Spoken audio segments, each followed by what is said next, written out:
today's episode, we're going to be ranking Faith No More albums from our least favorite to our most favorite.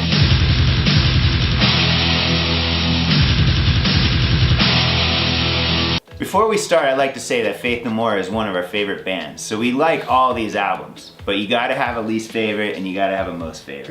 You gotta have, there's a bottom of the barrel for even the biggest gold mine. But as far as the low, what do you think? What do you think I'm gonna say? Or I think we're gonna go with album of the year. Album of the year, it was not. I think it was more like EP of the year. Yeah, it should have been EP of the year. We have a collection of, it kind of felt like, they owed the record company one more album, so they took what they had left over and they kind of compiled it onto one album. Nobody in that band was like into it. Yeah, it felt a little half-hearted. And maybe the irony of making it album of the year, which they probably wasn't their favorite album either. But let's look at it. We got Collision. It's an alright start. Strip Search is a freaking great song. I mean, you can't mess with it. I would almost put it. It's different. In probably their top 10 songs. It's very keyboard driven. I don't think the guitar comes into like the very end. 4 minutes, or 3 minutes. It's a nice melody. Third song, Last Cup of Sorrow, solid. But Naked in Front of the Computer, I don't know about you, but... You know what, to give you guys some context or how nerdy we are, actually, I'm in a Faith No More tribute group. It's pretty nerdy. Helpless is great. I don't even like Ashes to Ashes, but the rest of this album, I feel like it's just like B-side at best. It's...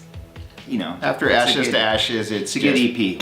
No one needs to hear that. The band gave zero shits, and then they broke up the same year. Well, I gotta agree. There's not much more to say. I think we're gonna move on to the next album. So we're gonna 1998's album of the year, the worst of Faith No More can offer. So for the next album, we're gonna do 1985's We Care a Lot. And this goes back before pre-patent days, right? We got our boy Chuck Mosley. Kind of like the homeless frontman. The homeless frontman. He's definitely homeless. Well, he's passed away now. He's the late homeless frontman. God bless him. Rest in peace, Chuck. But we like Chuck. We actually dig Chuck quite a bit. He had a different take on the songs than Patton, but it's interesting his different approach to things. I mean, it's safe to say he was limited vocally. But he did have an attitude, he had an attack. We actually got to see him, though, one of his last shows probably ever, which was with Faith No More when they did some shows. He was terrible. Faith No More was there and actually played with him because Chuck needed to eat. Okay. So we're going to pick We Care a Lot, which is going to be their first album, basically their very first official album. Yeah. Which it's solid, it's a good album. Production is a little limited, it's probably weird. That's probably the album I'm least familiar with, to be honest. Right. But we got the beginning with We Care a Lot, The Jungle, which is next, which is, that's a solid song. It's good. Just go ahead and listen to it if you haven't. It's literally the beginning of the Faith No More sound. Cool riffs. Great riffs. Keyboards, great drums, the bass is thumping, Really. We got Jim Martin was in effect. Amazing. He still got to do his thing as before, Mark Bowen. I dig that song. I think that's right. That song's really great. Mark Bowen, funny trivia. I think he was one of the original guitar players, or I don't even know. Not an original guitar. Original member. Yeah, he was in the band. I think Courtney Love was in the band. Next track, Jim. I think they just threw Jim a bone. He probably had like... it sounds like a guitar instructional video. Out of place little ditty on the whole entire album. I don't get it. But why do you bother? I think we just listened to that. Not that great That wasn't our favorite. We liked Greed. It's cool. We liked Pills for Breakfast. That's an instrumental. That's the Woodpecker from Mars on this album. That is a very good song. I thought that was super solid. As the Worm Turns, it's a classic. Slower version, the non-patent version. I don't know if anyone's heard the patent version. It's actually pretty cool, but a little rappier, definitely more.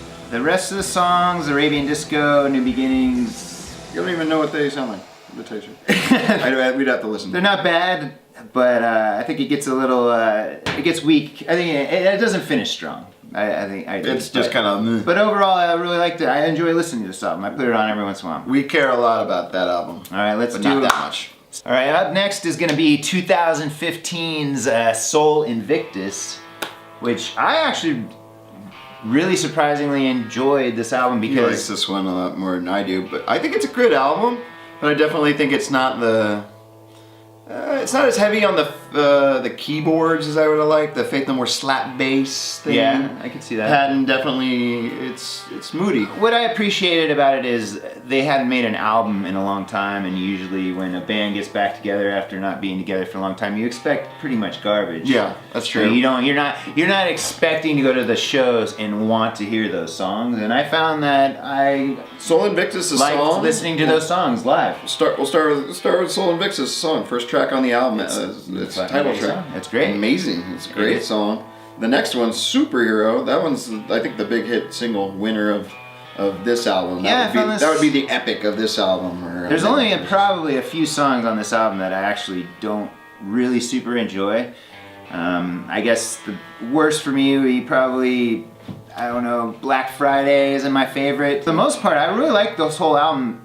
From the Dead is a good closer, melodic closer. Matador, very Matador, crescendo. It just kind of brought up. Very Those are complex. ones that I feel like you gotta listen to a few times, but they start really growing on you. It's like beer. You know, you're not gonna like it your first go around. But this album's kind of dark. It's got a dark imagery, but I really liked it. I'm hoping they make another album, but this was at least surprising. If It was not, a good comeback, and it was something that wasn't. It was listenable. Gives me hope that they might make something really good in the future. All right, next album is going to be 1995's King for a Day, which This was kind of tough for us because we were kind I of really like this album too. you going know. back and forth between the next selection. But King for a Day, this is with a departure from Jim Martin. This is kind of a shift in the band's guitar. They brought in Trey Spruance, right? From Mr. Bungle, Trey Spruance. I like the guitar work. I mean, it definitely doesn't have the nice Jim Martin solos that. Less metal-y, more jazzy. This is true. I'd see that. And this album to me feels a little jumbled. Like it goes through so many different styles. We're talking about lounge type music to stuff that's even more country punk. western. Yeah, country western. I think I felt like that was kind of like the idea was to create an album with a lot of different genres. It was the least Faith No More album at that point. Yeah, aesthetically, like with the bass and the drums locking up and that kind of like pounding. Notably, Roddy Bottom was absent most of the album. I think he was having some problems with heroin or his dad. He was having, some things going on around Okay. That's my understanding from my, being a Faith No More nerd and going down the rabbit hole of what, how this album was made and whatnot. I felt like this album might have been a little long. About 14 tracks. There's a few B-sides. Absolute Zero was an amazing song. We both agree. I think that song should have made it to the album. It should have made song number 15. They might as well have. But overall, I dug it. I mean, it's a great listen. You can't really mess with it. It's super solid. Yeah, People like it. Yeah, People like it. There's something in there for the whole family, Something. There's Just a Man and Star AD, and then Gentle Art of Making Enemies. That's a great anthem. A short, just straight to it. Finish is solid. Just a Man. We like that. All right, up next is going to be Introduce Yourself, 1987. Introduce yourself right on.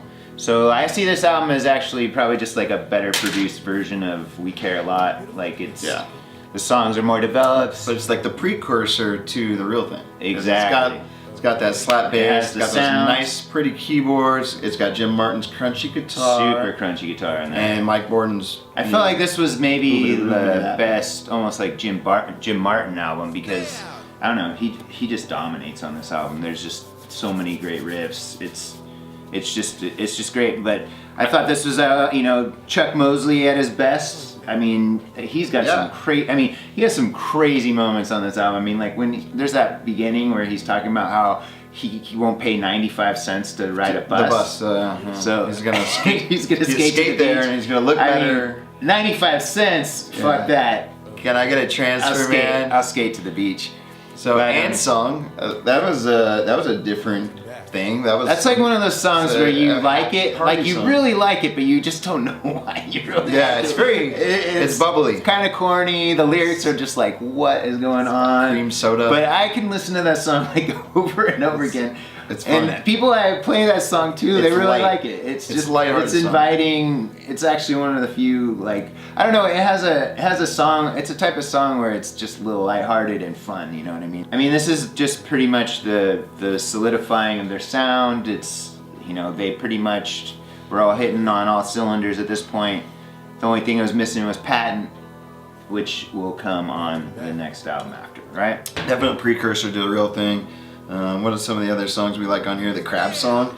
That song in a way reminds me of kind of Zombie Eaters in a weird way. It's kind of instrumental, and then it gets just heavy, right? Yeah. Yeah. Faith No More is hard to pigeonhole into, like, I mean, it's hard to say like what kind of band they are. I mean, I always kind of saw them as an art metal band, maybe. Yeah.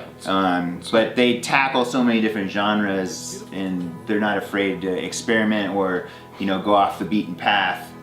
Yeah. And they had a trailblazing sound. I mean, I think like bands like Korn, you know, especially Korn, I've heard say A lot of those new metal Faith No More bands. was pretty much Maybe the their sound. Deftones, Incubus. Yeah. I think a lot of those. They're underrated, let's just say. But hey, Introduce Yourself is a great album.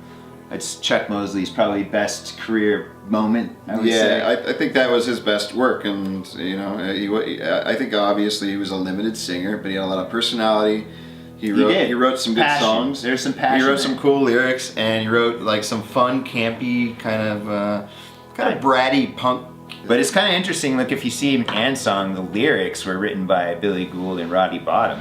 So that's not even about Chuck.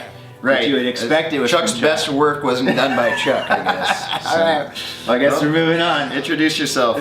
Right on. You should introduce yourself. All right. So for the last two albums, which obviously everyone knows what they are going to be, we actually had a disagreement. He wanted one, I had the other. We actually agreed on the rest of the list, but you know, we're gonna leave it down to fate and just do a coin flip. So we got a coin flip app. And hit it. I'm gonna go heads, Angel Dust, tails, Real Thing. All right, go for it. You guys heard it here. Heads, Angel Dust, tails, Real Thing. We got heads, Angel Dust.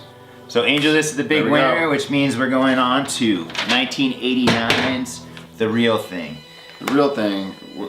What can we say about The Real Thing? The Real That's Thing's- probably what got everyone knowing who Faith No More actually It was. definitely put them on the map. First time I ever heard of them. They got MTV fame through the songs Epic and Falling to Pieces, which are videos where everyone compared Mike Patton to Anthony Kiedis, right? Yeah, there was a He has, little feud or some long kind of hair. some parallels. Definitely completely different bands, obviously, but one, you know, they had that funky, rappy rock, Super kind of big thing bass. right then. Yeah, I mean, that's how the they rap were. rock kind of got pigeonholed as a rap rock band a little bit. That was big at the time too. I mean, there's a lot of bands that are kind of crossover or Right. kind of alternative-y, like, I don't know, Jane's Addiction, Chili Peppers, Epic's Faith No More. not my favorite song, but it's like the song they have to play. Patton's voice when he has that, you know, It's more nasally on this album. you know, Yeah, that sells it, because who sings like that right back then? Like, I never heard anybody sing like that, or that could, or wanted to. But it's his voice was definitely something special and different, and it really piqued up the ears. And I think that's where it got a lot it of was an people improvement on board. over Chuck Mosley. Goddamn right. They were lucky to score him. I know he had the Mr. Bungle thing going on, so he was probably promoting that at the Mr. same Bungle time. would have not even He been was known like, about or thought I'm not about. going to join the band unless I can wear the Mr. Bungle merchandise on every single video. But this album starts off from out of nowhere, epic, falling to Boom! pieces. Right when They're all From just Out of like Nowhere such a great start, starts, just you know, it has that rock. You like that one? It was a really I rocking dig that too. We got Surprise You're Dead. It's just like a super heavy metal. That was probably the most metal song. Faith super No heavy More's. riff, right? Probably the most metal. It was like Metallica meets Faith No More, I guess. Chunky, really chunky. Zombie Eaters is like, I mean, that's a great song. Pretty, It's long. you know, clean guitar. Strange lyrics about a baby. baby and its Needing its name, mom Zombie Eaters. It's like comparing a baby to I don't know, like it's parasited in some way. I mean, my favorite song probably is The Real Thing on this album. Yeah, mean, I agree. It goes through I so agree. many riffs and so many like awesome pieces. And it just like flows. I liked his voice. I mean, just that really demonstrates all he can do. I mean, it's the vocal. I mean, the singing. Epic he gets choruses. the rapping. He does the clean singing. The whole band shifts and changes. There's like, it's an 8-minute long song, and there's so much going on. It's great. Let's see, we got Woodpecker from Mars. I mean, instrumental. It's pretty fun to listen to. It's definitely, I mean, Solid. I like The Morning After. I know that's a deep cut. That's definitely a kind of a, you know, one of the songs on the album that was like, wait, which song is that? But it's such a cool song. It has the classic Faith No More sound with the, like, the strings, the slap bass, with the drums locked in, and then the guitar overlay.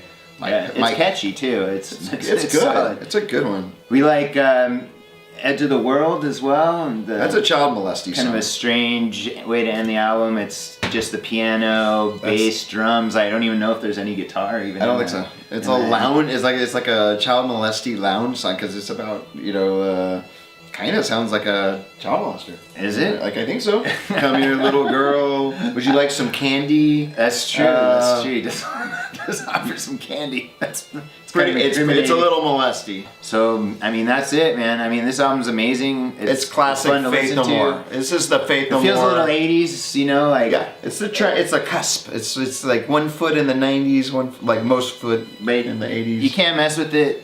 It's their bestseller. So and that brings us to number Our one winner. album. We're gonna do Angel Angel Dust. Dust. Angel Dust is I mean, that's like where Patton took over. I mean, he He basically came in and said, "This is my band. Sorry guys."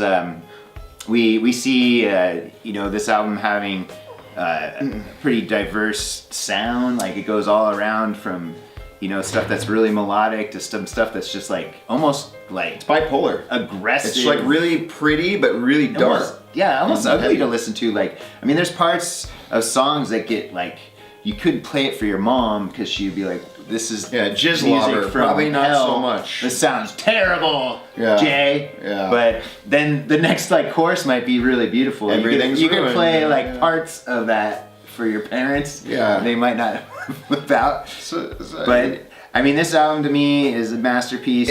it's a rejection. It's a 180 on the Real Thing, which is what everybody wanted, you know, and they wanted to follow up Real Thing Part 2. I'm sure certainly the people that were making money off Faith No More, the producers, their management, whatever, and Faith No More is like, nope, don't want to do it. We want to do the opposite because that's what's least expected, or Absolutely. that's least desired. Faith No More could have easily followed up the Real Thing and just made the same, you know, keep the strings, just keep the formula, because there was a kind of a formula. I think, Absolutely, they changed it up. I mean, they definitely did their own thing. They had their vision and they executed it. It's a flawless. I mean, just look on YouTube. I mean, look this album up. Yeah. And look at the likes, the dislikes, and the comments. People love this album. This album is also the last album with Jim Martin. Last album, and he did some great things on it. I don't think he was involved in the writing too much. He kind of, I think he was going through some rough times with his family, and his dad died, I think, and Jim was, you know, he had a pumpkin farm or something. He had to take care of.